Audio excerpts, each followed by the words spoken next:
Metal finishing processes. किसी भी surface की क्वालिटी का एक बहुत ही इम्पॉर्टेंट फैक्टर होता है जो डिसाइड करता है कि परफॉर्मेंस क्या होगा किसी भी मैन्युफैक्चर्ड प्रोडक्ट का। तो जब भी हम कोई प्रोडक्ट मैन्युफैक्चर करते हैं तो उसकी जो सरफेस रहती है वो बहुत ही इम्पॉर्टेंट रोल प्ले करती है कि उसकी परफॉर्मेंस क्या रहेगी किसी भी प्रोसेस में। जो सरफेस क्वालिटी होती है वो प्रोडक्ट की परफॉर्मेंस को बहुत ज़्यादा इफ़ेक्ट करती है, जैसे कि असेंबली फिट हो गई, उसकी aesthetic appeal that a potential customer might have for a product. किसी प्रोडक्ट के लिए कस्टमर अगर उसकी चॉइस होती है कि मुझे ये प्रोडक्ट ख़रीदना है तो फिर वो उसी के अकॉर्डिंग वो प्रोडक्ट लेता है। इसीलिए प्रोडक्ट की सरफेस फिनिश बहुत ही इंपॉर्टेंट होती है। A surface is defined as the exterior boundary of an object with its surroundings, which may be any other object, a fluid or space or a combination of these. एक surface जो होती है उसको हम define करते हैं किसी भी exterior boundary of an object with its surroundings, जो कि कोई भी ऑब्जेक्ट हो सकता है, एक फ्लूइड हो सकता है, या फिर कोई स्पेस हो सकती है, या फिर इन सभी का कॉम्बिनेशन हो सकता है। A surface is what we touch when we held a manufactured object. कोई भी ऑब्जेक्ट मैन्युफैक्चर अगर हम करते हैं तो जिसको हम टच कर पाते हैं उसी को हम सरफेस कहते हैं। Normal dimensions of the object are specified in its drawing relating the various surfaces to each other. These nominal surfaces representing the intended surface contour of the manufactured part are defined by line in the drawing, machine drawing. In totality, the manufacturing resultant is wide variations in surface characteristics. It is important to know the technology of a surface generation. ये बहुत ही ज़रूरी है कि surface generation के पीछे technology क्या होती है, उसी वजह से हम रूट कॉज पता लगा सकते हैं कि क्या क्या कॉजेज़ हो सकते हैं उसके, अच्छे फिनिश के या फिर बुरी बेकार फिनिश के, और जो डेविएशंस हैं उनको हम डिटरमाइन करके अच्छे रिजल्ट्स पा सकते हैं। तो ये है इसी के डिटेल्स हम पढ़ेंगे सरफेस फिनिशिंग प्रोसेस में। सबसे पहले आती है हमारी grinding. Grinding is the most common form of abrasive machining. It is a material cutting process which engages an abrasive tool whose cutting elements are grains of abrasive materials known as grit. Grinding जो है सबसे common form of abrasive machining होती है। ये एक material cutting process होता है जिसमें एक अब्रेसिव टूल होता है जिसके कटिंग एलिमेंट्स जो होते हैं वो ग्रेन्स होते हैं अब्रेसिव मटेरियल के, जिन्हें हम ग्रिट कहते हैं।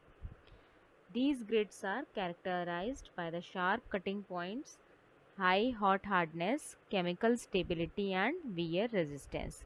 ये जो ग्रिट होते हैं अब्रेसिव मटेरियल जो ग्रिट हैं उसका कैरेक्टराइजेशन होता है उसके शार्प कटिंग पॉइंट से जिससे वो फिनिशिंग करता है। इसकी हाई हॉट हार्डनेस होती है और केमिकल स्टेबिलिटी और वियर रेजिस्टेंस बहुत अच्छा होता है।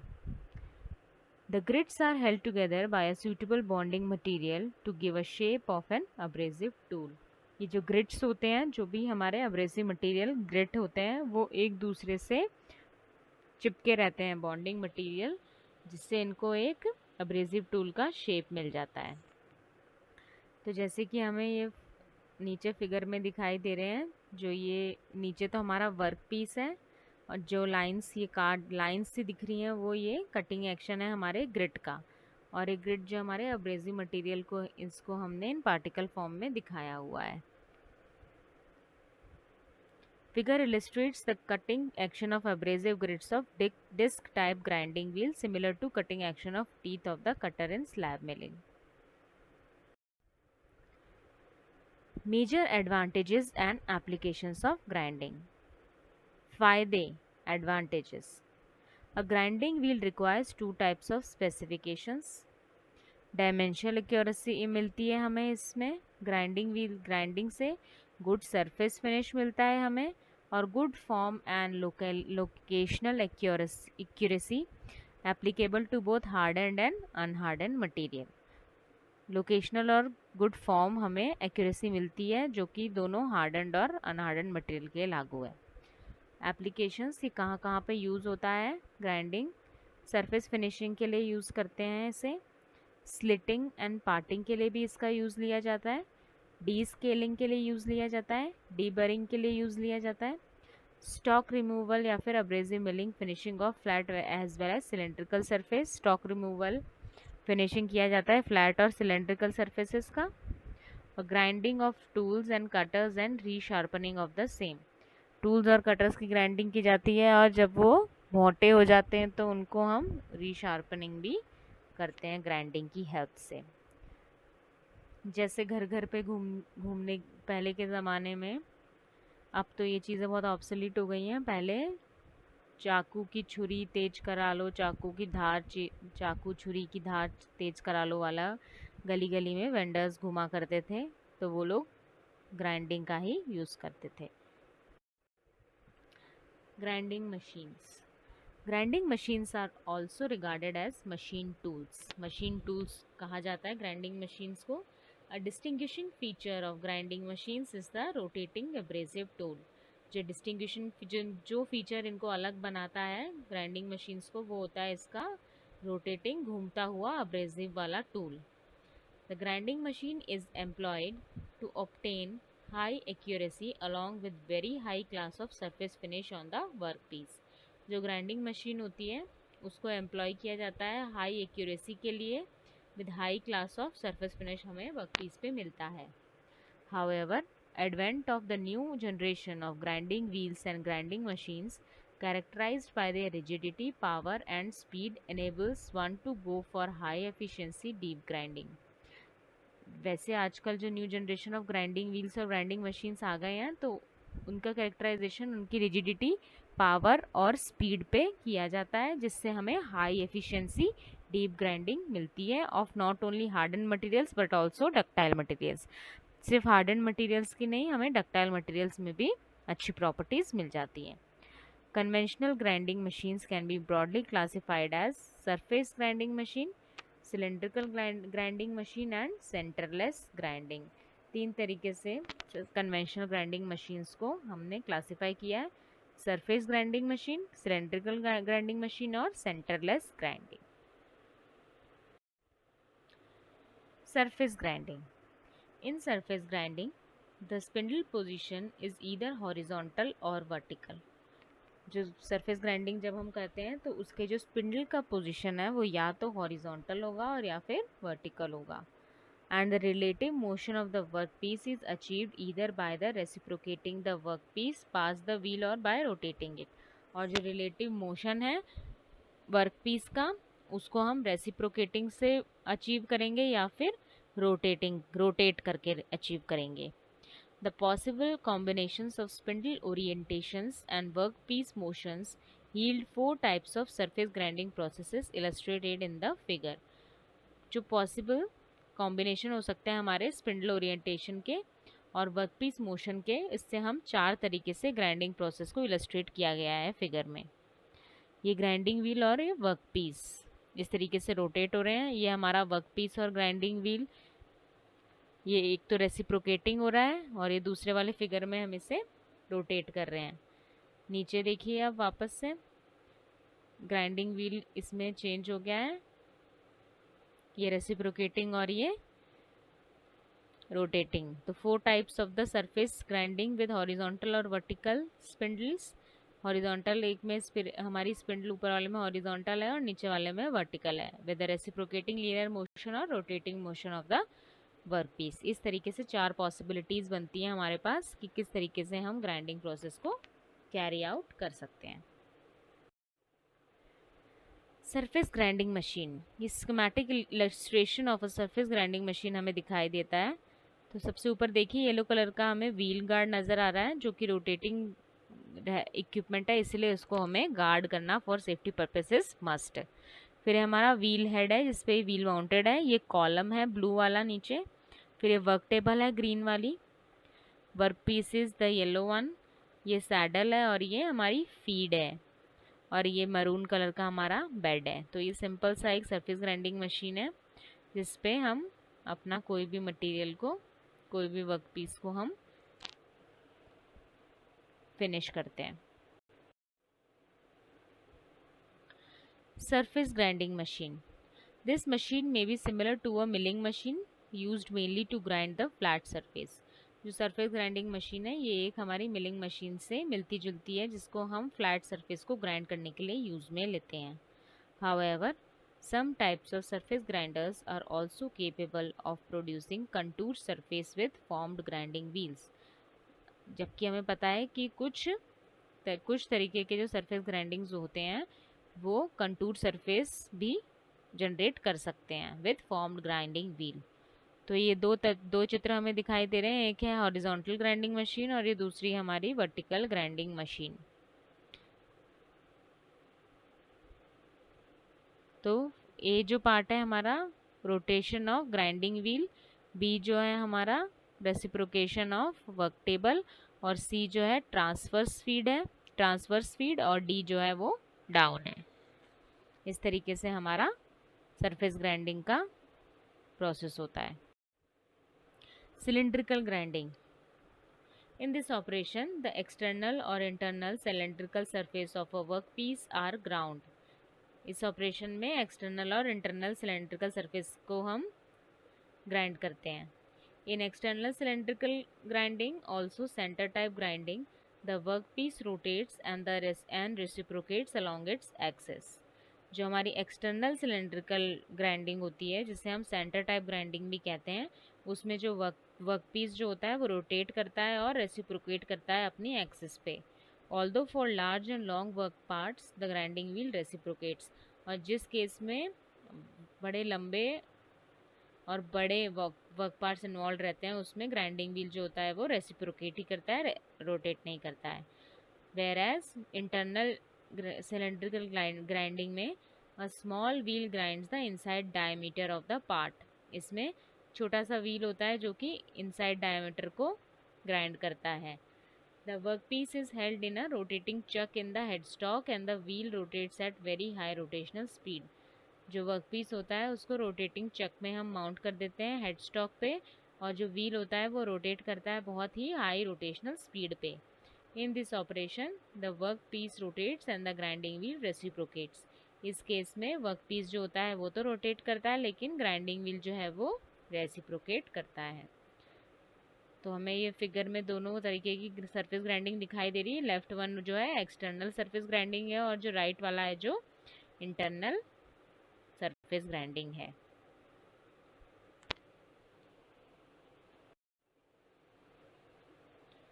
Cylindrical grinding machine. This machine is used to produce external cylindrical surface. The surfaces may be straight, tapered, steps or profiled.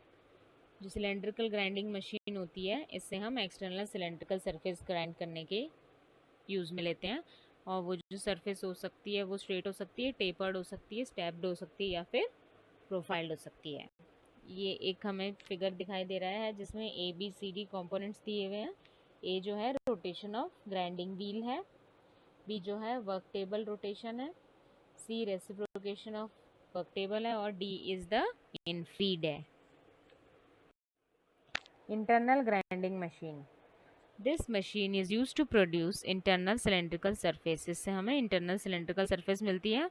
The surface में बी स्ट्रेट, टेपर्ड, ग्रूव्ड और profiled. इसमें surface जो हो सकती है हमारी स्ट्रेट हो सकती है, टेपर्ड हो सकती है, ग्रूव्ड या फिर प्रोफाइल्ड. ABCD हमें कंपोनेंट्स नज़र आ रहे हैं. तो ए जो है हमारा रोटेशन ऑफ ग्राइंडिंग व्हील है, बी है हमारा work piece rotation, C is the reciprocation of work table और D is infeed. Centerless grinding. Centerless grinding is a process for continuously grinding cylindrical surfaces in which the workpiece is supported not by the centers or chucks but by a rest plate. Centerless grinding एक process होता है जिसमें continuous cylindrical grinding होती है cylindrical surface की, जिसमें जो workpiece होता है सिर्फ सेंटर से सपोर्ट नहीं होता या फिर चक से सपोर्ट नहीं होता, जबकि एक रेस्ट ब्लेड से सपोर्ट किया जाता है. The work piece is ground between the two wheels. Work piece की जो ग्राइंडिंग होती है दो व्हील्स के बीच में होती है. The larger grinding wheel does the grinding. जो बड़ा वाला ग्राइंडिंग व्हील होता है वो एक्चुअल ग्राइंडिंग करता है, जबकि जो छोटा वाला होता है वो रेगुलेटिंग व्हील होता है. Which is tilted at an angle I, जिसका एंगल आई पे टिल्ट रहता है। Regulates the velocity V F of the axial movement of the work piece, और ये हमारी वेलोसिटी वी एफ को, जो कि एक्सियल मूवमेंट है वर्क पीस का, उसको रेगुलेट करता है। Centreless grinding can also be external और इंटरनल, ट्रांसवर्स फीड और प्लंज ग्राइंडिंग। सेंटरलेस ग्राइंडिंग जो होती है हमारी, वो एक्सटर्नल हो सकती है, इंटरनल हो सकती है, ट्रांसवर्स फीड हो सकती है, या फिर प्लंज ग्राइंडिंग हो सकती है। The most common type of centreless grinding is the external transverse feed grinding. जो बहुत ही कॉमन सेंटरलेस ग्राइंडिंग होती है, वो होती है हमारी एक्सटर्नल ट्रांसवर्स फीड ग्राइंडिंग। ये हमारा एक फ़ोटो है जिसमें हमें दिख रहा है सेंटरलेस ग्राइंडिंग। इसमें देखिए ग्राइंडिंग व्हील है, जो कि एनजी उसका आरपीएम है। फिर है ये हमारा थ्रू फीड है वीएफ, एनआर जो है ये इसका आरपीएम है। रेगुलेटिंग व्हील हो गया, और ये मेन ग्राइंडिंग व्हील हो गया।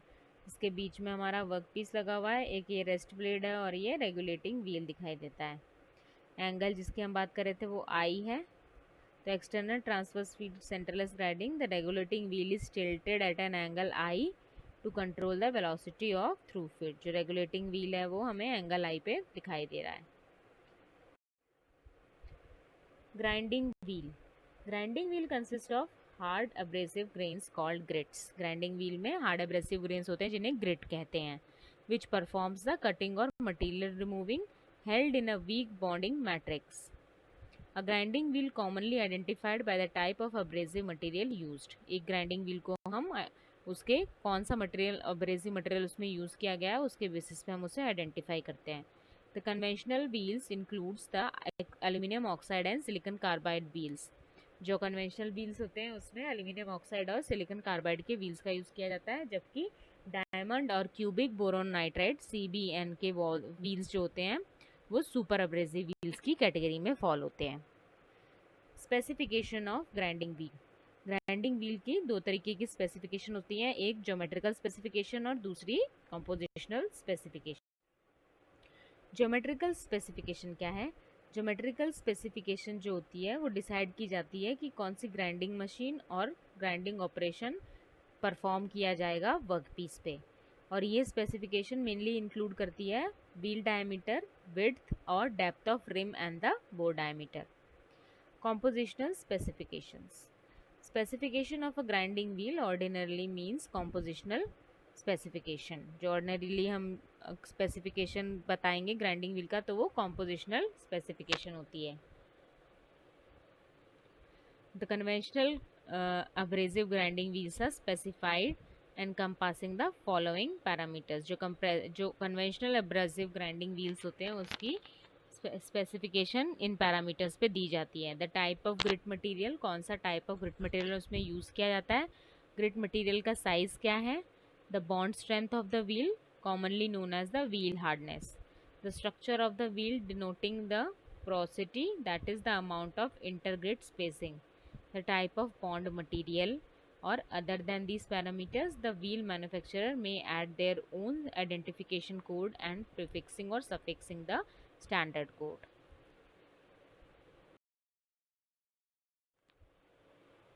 Types conventional abrasive grinding wheels, इसमें हमें दिखाई दे रहा है पहला ग्राइंडिंग फेस, टाइप 2 ये स्ट्रेट है और ये सिलेंडर है।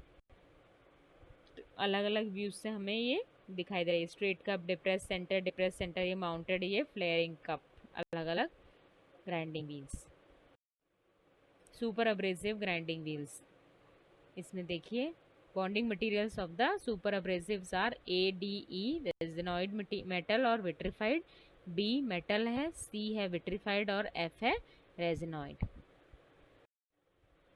एग्जाम्पल्स ऑफ बॉन्डेड अब्रेसिव्स है हमारे कन्वेंशनल अब्रेसिव्स जो होते हैं वो Al2O3 और SiC सिलिकॉन कार्बाइड, और सुपर अब्रेसिव्स जो होते हैं वो डायमंड और cubic boron nitride CBN। Selection of cutting speed and working speed is based on, cutting speed और वर्किंग स्पीड जो है वो फॉलोइंग पॉइंट्स पे बेस्ड होती है। Material to be ground and its hardness, कौन सा मटेरियल जिसे हमें ग्राइंड करना है और उसकी हार्डनेस कितनी है। Amount of the stock removal and finish required, कितना स्टॉक हमें रिमूव करना है और क्या फिनिशिंग रिक्वायर्ड होगी। Whether the grinding is done wet और ड्राई, वेट की जाएगी या फिर ड्राई की जाएगी ग्राइंडिंग। व्हील स्पीड क्या रहेगी, एरिया ऑफ ग्राइंडिंग कॉन्टैक्ट क्या रहेगा, और severity of the grinding operation. Turning and dressing of grinding wheel, truing and dressing of the grinding wheel. Truing क्या होता है, ये act of regenerating the required geometry of the grinding wheel whether geometry is a special और flat profile. इससे हम जो हमारा grinding wheel होता है उसकी ज्योमेट्री को रीजनरेट करते हैं, जो भले ही वो ज्योमेट्री स्पेशल फॉर्म हो या फिर फ्लैट प्रोफाइल हो। Therefore the truing produces macro geometry of the grinding wheel. Truing is also required on a new conventional wheel to ensure concentricity with specific mounting system. In practice, the effective macrogeometry of a grinding wheel is of vital importance, and accuracy of the finished workpiece is directly related to effective wheel geometry. New conventional wheel के लिए भी हमें truing की ज़रूरत पड़ती है, जिससे कि हमें उसकी कॉन्सेंट्रिसिटी के बारे में पता चले without specific mounting system. Dressing क्या होता है, ड्रेसिंग होती है conditioning of the wheel surface, जिससे हमें अपने ग्रिड कटिंग की जो एजेस होती हैं वो एक्सपोज रहे from bond and thus able to penetrate into the work piece material. इसके लिए हमें ड्रेसिंग की ज़रूरत पड़ती है। ड्रेसिंग के जो अटेम्प्ट्स होते हैं उनको स्प्लिंटर करने के लिए, अब्रेसिव ग्रेन्स को टू मेक देम शार्प, उनको शार्प करने के लिए, और फ्री कटिंग के लिए भी, और रिमूव करें हम किसी भी रेसिड्यू को left by material being ground. Dressing therefore produces microgeometry. Truing से हमें माइक्रोज्योमेट्री मिलती है और ड्रेसिंग से हमें माइक्रोज्योमेट्री मिलती है। The structure of the microgeometry of grinding wheel determines its cutting ability with a wheel of given composition. Dressing can substantially influence the condition of the grinding tool. Truing और dressing जो होती है commonly combine की जाती है एक ही operation में कन्वेंशनल अब्रेसिव ग्राइंडिंग व्हील्स में, but are usually two distinct separate operation for super abrasive wheel. Super abrasive wheel के लिए ये दोनों अलग अलग हैं, लेकिन हम इसे कन्वेंशनल अब्रेसिव ग्राइंडिंग व्हील्स के लिए इसका कॉम्बो यूज़ कर सकते हैं। फिर आती है हमारी lapping, buffing, honing, super finishing. ये हमारी फिनिशिंग ऑपरेशंस हैं। Wire brushing, polishing, electro polishing और magnetic field assisted polishing. Lapping, in lapping instead of a bonded abrasive tool, इसमें हम बॉन्डेड अब्रेसिव टूल का यूज़ नहीं करते, एक ऑयल बेस्ड फ्लूइड सस्पेंशन का very small free abrasive grains का इसमें यूज़ किया जाता है, जिसे हम लैपिंग कंपाउंड कहते हैं, और इसको अप्लाई किया जाता है वर्कपीस और लैपिंग टूल के बीच में। The lapping tool is called a lap. Lapping tool जो है उसे लैप कहते हैं, जो कि soft material like copper, lead और वुड का बना होता है। Lap has the reverse of the desired shape of the work part. जो लैप होता है उसमें जो भी उसका शेप है वो डिजायर्ड शेप के रिवर्स में होता है of the work part. To accomplish the process, a lap is pressed against the work and moved back and forth over the surface. Process को अकम्प्लिश करने के लिए लैप को हम वर्कपीस के ऊपर रख देते हैं और फिर आगे पीछे घुमाते हैं। Lapping is sometimes performed by hand but lapping machines accomplish the process with greater efficiency and consistency. इसको हम हाथ से भी कर सकते हैं, लेकिन ग्रेटर परफॉर्मेंस के लिए हम इसको मशीन के थ्रू भी करते हैं। Lapping is regarded as the oldest method of obtaining the fine finish. सबसे पुराना मेथड है ये। Lapping is basically an abrasive process in which the loose abrasive function as cutting points finding the momentary support from the laps. ये basically abrasive process है जिसमें हमारे loose अब्रेसिव्स जो हैं कटिंग पॉइंट्स की तरह काम करते हैं। Material removal in lapping usually ranges from 0.003 to 0.03 mm, but many reaches to 0.08 to 0.1 mm in certain cases. Cutting mechanism जो हमारा लैपिंग में होता है वो अब्रेसिव्स जो होते हैं वो लैप सरफेस में एम्बेडेड हो जाते हैं, and the cutting action is very similar to grinding, और ग्राइंडिंग की तरह ये कटिंग करता है, but a concurrent cutting action of the free abrasive particles in the fluid can not be excluded. Lapping को हम यूज़ करते हैं ऑप्टिकल लेंसेज को बनाने के लिए, मेटालिक बेयरिंग सर्फेसेस के लिए, गेजेस और other part requiring very good surface finish and extreme accuracy. Characteristics क्या हो गए हमारे लैपिंग के use of the loose abrasive between lap and the workpiece. Usually lap and workpiece are not positively driven but are guided in the contact with each other. इनको ये positively driven नहीं होते लेकिन एक दूसरे के थ्रू गाइडेड रहते हैं. Relative motion between the lap and the work should change continuously so that the path of the abrasive grains of the lap is not repeated on the workpiece. Relative motion जो होता है workpiece और lap का उसको हमें change continuously करते रहना चाहिए. ये हमारा एक लैपिंग है. schematic of lapping process showing the lap and the cutting action of suspended abrasive particles. बीच में जो है वो हमारा फ्लूइड अब्रेसिव ग्रेन्स है, ये वर्कपीस है और ऊपर लैप है. ये देखिए बिफोर और आफ्टर के कुछ पिक्चर्स दिए हुए हैं. Schematic illustration of the lapping process, production lapping on the flat surface और production lapping on cylindrical surfaces. Abrasives of lapping जो होते हैं वो हमारे Al2O3 and SiC, Cr2O3, V4C3, diamond, grain size 0.5 से 5. लुब्रिकेटिंग मटेरियल्स ऑफ लैपिंग है हमारा machine oil, rape oil, grease. Technical parameters affecting the lapping process are unit pressure, the size, grain size of the abrasive, concentration of abrasive in the vehicle or lapping. Polishing. Polishing is a surface finishing operation to improve the surface finish by means of a polishing wheel made of the fabrics or leather and the rotating at high speed. The abrasive grains are glued to the outside periphery of the polishing wheel. Polishing जो होता है हमारा surface finishing operation होता है. Surface finish इसका improve किया जाता है bye means of a polishing wheel जो कि फैब्रिक का या फिर लेदर का बना होता है जो कि रोटेट करता है बहुत ही हाई स्पीड पे.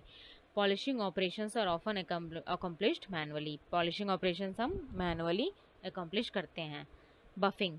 Buffing is a finishing operation similar to polishing. Polishing जैसा ही ऑपरेशन होता है जिसमें कि अब्रेसिव ग्रेन्स जो होते हैं वो व्हील के साथ चिपके हुए नहीं होते हैं जबकि एक अलग से बफिंग कंपाउंड में होते हैं जिसको हमें प्रेस करना पड़ता है outside surface of the buffing while the wheel rotates. As in polishing, the abrasive particles must be periodically replenished. जैसे हमें पॉलिशिंग में करना पड़ता है उसी तरीके से हमें बफिंग में भी abrasive particles को periodically replenish करना पड़ता है. As in polishing, buffing is usually done manually, although machines have been designed to perform the process automatically. Buffing wheels जो बने होते हैं वो लिनन के, कॉटन के, ब्रॉड क्लॉथ या फिर कैनवस के बने होते हैं. ये एक बफिंग ऑपरेशन दिखाई दे रही है हमें. ये वर्क पीस है, बफिंग कंपाउंड है और ये बफिंग व्हील है जो रोटेट कर रहा है वर्क पीस के ऊपर और फिनिशिंग का प्रोसेस पूरा हो रहा है. Honing. Honing is the finishing process in which a tool called the hone carries out a combined rotary और reciprocating motion while the workpiece does not perform any working motion. Honing जो होती है finishing process होती है जिसमें horn जो होता है वो टूल होता है जो कि रोटरी और रेसिप्रोकेटिंग मोशन दोनों करता है और वर्कपीस जो होता है वर्किंग मोशन में नहीं होता है. Most honing is done on the internal cylindrical surface such as automobile cylindrical walls. जो हॉर्निंग स्टोन्स होते हैं वो हेल्ड अगेंस्ट द वर्कपीस होते हैं with control light pressure. The horning head is not guided externally but instead floats in the hole being guided by the work surface. It is desired that horning stone should not leave the work surface और stroke length जो होती है वो cover कर लेनी चाहिए पूरी work length को. Horning is a finishing process performed by a horning tool. इसे एक horning tool से perform किया जाता है जिसमें एक 2-3 set of 3 या फिर dozen bonded abrasive sticks लगी होती हैं. The sticks are equally spaced about the periphery of the horning tool. जैसे कि हमको फिगर में दिखाई दे रहा है जो sticks होती हैं equally space की गई होती हैं horning tool की periphery पे. They are held against the work surface with the controlled light pressure usually exercised by small springs. The horning tool is given a complex rotational and oscillatory axial motion.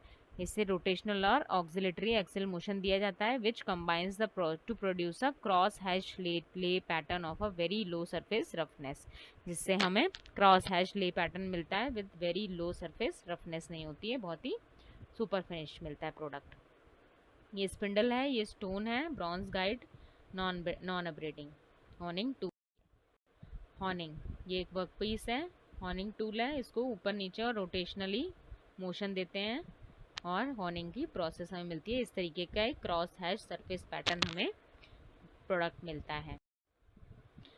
Stone Al2O3 और SiC bonded abrasives. Critical process parameters जो हैं इसके, rotational speed है, oscillation speed है, length and position of the stroke है, honing stick का pressure है। Parameters that affect the material remover rate और MRR और सरफेस रफनेस R जो है वो यूनिट प्रेशर है। पेरिफेरल होनिंग स्पीड BC और honing time T। Super finishing. Super finishing is a micro finishing process that produces a controlled surface condition on the parts which is not obtainable by any other method.